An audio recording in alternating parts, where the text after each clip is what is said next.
আমরা অপচয় করি কিনা বলেন? করি করি। অপচয় কেমন করি? মাঝে মধ্যে এত বেশি পরিমাণে আমরা বাজার বাড়িতে নিয়ে যাই, শাক 2 মুঠা শাক হইলেই চলে, উনি 6 মুঠা নিয়ে গেছে। একটা ছোট্ট কদু হইলে আপনার হয়, উনি সস্তা পায় 2টা নিয়ে গেছে। মাছ এত পরিমাণে নিয়েছে, ফ্রিজিং করছে, এই 10-15 দিন খায় বলে এখন আর ভাল লাগে না, কিছুদিন পর দেখে নষ্ট হয়েছে, এলা ফালিয়ে দাও। এটা কি অপচয় হলো না?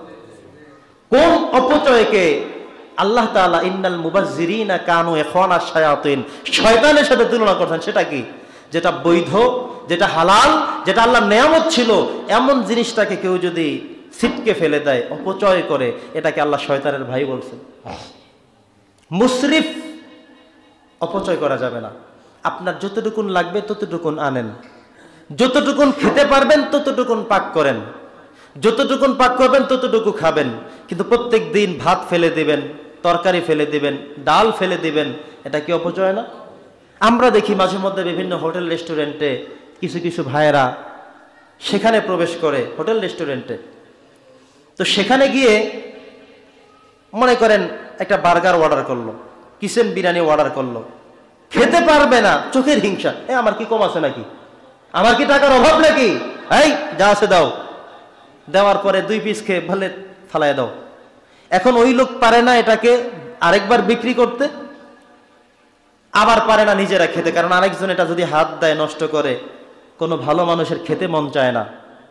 তো এই অপচয়গুলো কেন আপনি করলেন? বড় বড় ধরনের আপনি রেস্টুরেন্টের ভিতরে গেলে, হোটেলের ভিতরে গেলে, চাইনিজের ভিতরে ঢুকলে আপনি দেখবেন কি পরিমাণ ডাস্টবিনের মধ্যে এত কিছু পরিমাণ খাবার পড়ে আছে, যেই খাবারগুলো খাওয়ার জন্য হাজারো শিশু, গরিব, ইয়াতিম, মিসকিন, বিধবা স্বপ্ন লালন করে। ইস, যদি বিরিয়ানি খেতে পারতাম, ইস যদি একটা বার্গার খেতে পারতাম, কখনো যদি চাইনিজ খেয়ে দেখতে পারতাম। ঠিক বললাম না ভুল বললাম? ঠিক আছে কথা? একজনের স্বপ্ন বুনে আপনি যে রেস্টুরেন্ট থেকে বের হচ্ছেন, ও কিন্তু বাহিরে দাঁড়ানো, ওখানে দাঁড়িয়ে দাঁড়িয়ে দেখতেছে ওই বড় লোক এটা নিয়ে খাচ্ছে, আবার আপনি যে অর্ধেক ফেলে দিলেন সেটাও কিন্তু সে লক্ষ্য করেছে, কিন্তু সে বাহিরে দাঁড়িয়ে দাঁড়িয়ে স্বপ্ন দেখে জীবনে খেতে পারবো কিনা, সেই স্বপ্নের খাবার আপনি ডাস্টবিনে ফেলে দিয়ে আসছেন। এটা কি অপচয় না?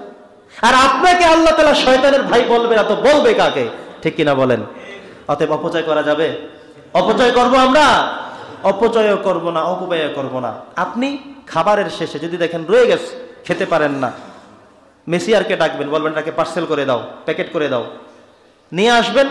বাহিরে কোনো অভাবী লোক দেখলে, ভিক্ষুক, মিসকিন, বিধবা, এভাবে অসহায়ত্ব কাউকে দেখলে বলবেন এটা খাও, বেশ, সে কিন্তু তার স্বপ্নটা পূরণ হয়ে গেল। অথবা আপনি বাড়িতে নিয়ে আসেন, সে রাতে খান, ফ্রিজে রেখে সকালে খান, খাবার জিনিস তো, হালাল জিনিস, আপনি ডাস্টবিনে কেন ফেলবেন?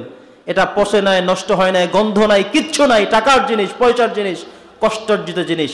যেই চিকেনটা, যে মুরগিটা আপনি ফেলে দিয়ে আসছেন, এই মুরগিকে ছোট্টবেলা থেকে কে ডিমের জন্য কষ্ট করলেন, কে সেটাকে ফুটানোর কষ্ট করলেন, কোন ব্যক্তি এনে সেটাকে তার ব্রয়লারের ফার্মে রেখে বড় করলেন, কোন দোকানদার সেটাকে বিক্রি করলেন, এই লোকটা এনে এখানে আবার সে জবাই করে কত চমৎকার করে আদর যত্ন করে খাবার উপযুক্ত করলেন, সেই কষ্টের খাবারটা আপনি ডাস্টবিনে ফেলে চলে আসছেন। তো আপনাকে শয়তানের ভাই বলবে না, আল্লাহ বলবে কাকে? কথা কি বুঝতেছেন? মাঝে মধ্যে আমরা কই আল্লাহ শয়তানের ভাই বললো কেন? তা আপনি শয়তানটাকে, আল্লাহর এই নেয়ামত আপনি এভাবে ফেলে দিয়ে আসছেন, আপনাকে শয়তানের ভাই বলতে 100% ঠিক আছে। কথা কি বুঝতেছেন? অপচয় করবেন? অপচয় করা যাবে না, অপচয় করা যাবে না। যেই সময় যখন যতটুকুনের প্রয়োজন ততটুকুন করবেন, আল্লাহ তাআলা খুশি হয়ে যাবেন।